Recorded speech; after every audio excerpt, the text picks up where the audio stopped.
হয়েছে আজকে রুকুন পরের মাহফিল থেকে রুকু সেজদার প্রতি মনোযোগী হয়ে যাবে, ঠিক কিনা বলেন?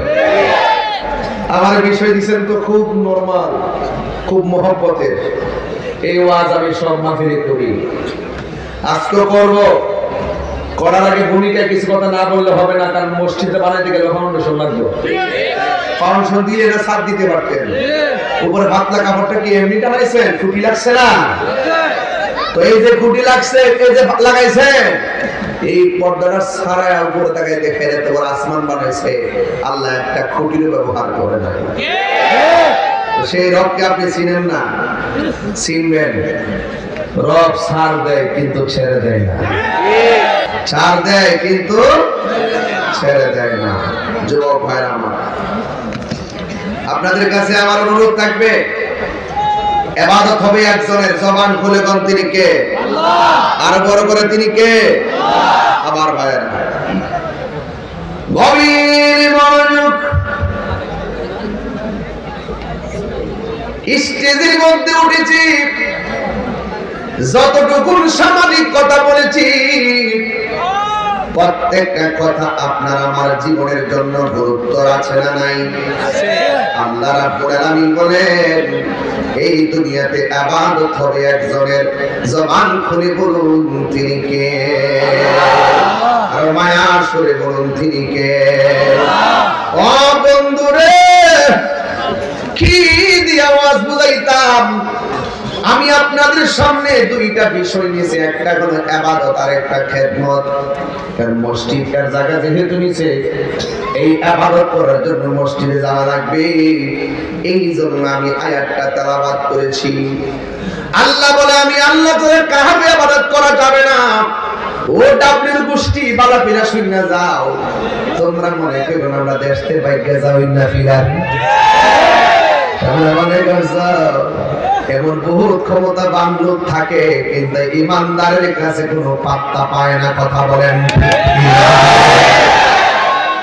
ইমানদারের সাথে একজন আছে। সবাই আওয়াজ করে বলুন তিনি কে? তিনবার বলো তিনি কে?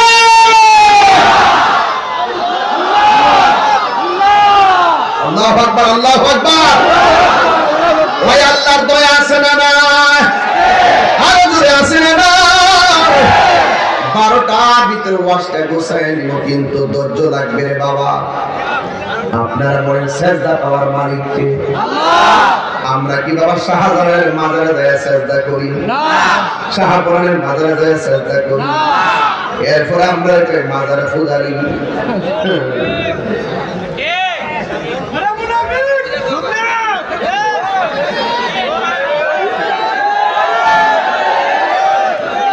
মন্দিরে যায় হিন্দুরা ডিস্টার্ব করে, লাগিলে আরে পাহারা দেয়। চিন্তা করছেন ব্যাপারটা? নাটকের তো কিছু প্রকার আছে, নাটকের কোনো শেষ নাই। কথা কোন ঠিক না? বেন লাগিলে এত মন্দির ভাড়া দিতে হয় হিন্দুরা। এখানে একটা অনুষ্ঠান করে ডিস্টার্ব হয়ে গেছে। এখন যদি এই মুহূর্তে হিন্দু আয় হুজুর মাইকটা দিলে গীতা পাঠ করবো, আমরা ডিস্টার্ব হতো না? একটা হারা করবো, আমরা আমরা করবো। ভাড়া কি লেগা? এগুলো হলো নাটক। নাটক কম করো পিও।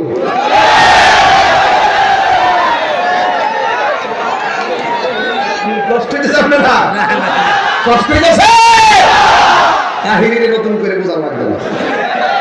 সবার সাথে আমার মিলাই না। আমি মারেক দাসের বক্তা, আমি ওয়াজও জানি, ওয়াজও জানি। এই জন্য বলছি নাটক কম করো পিও।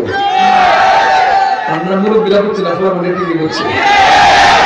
আমার প্রমাণিত করি। আজকে রাসূলের হবে ইনশাআল্লাহ। নারে তাকবীর, নারে রিসালাত, আহলে সুন্নাত ওয়াল জামাত, কোরআন সুন্নাহর আলো, আর কোরআন সুন্নাহর আলো। আল্লাহ কবুল করুন, আমিন। তাহলে মাজারে গিয়ে আমরা সেজদা করি না, তার আগে ইমানটা তাজা করি, এরপর ওয়াজ করি ইনশাআল্লাহ।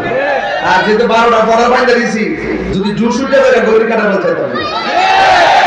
সিটা করে মাহফিল বাদ গেলে বাদ যাব। মারহাবা জোরে কোন। আপনারা আসেন ইনশাআল্লাহ।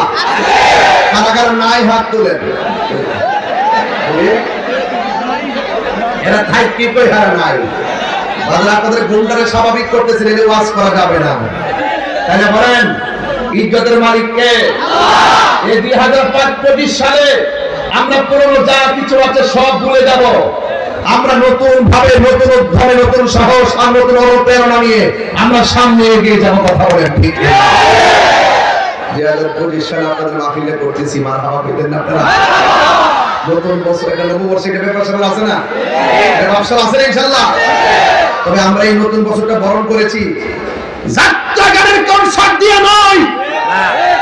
2025 সুকন উদযাপন করতেছে বেহায়াপনা অনুষ্ঠান দিয়ে নয়। 2025 সুকন মানুষ, হাজার হাজার মানুষ নিয়ে নবীর প্রেম সাগরের উত্তাল ঢেউ তুলে বরণ করেছে। কথা বলেন।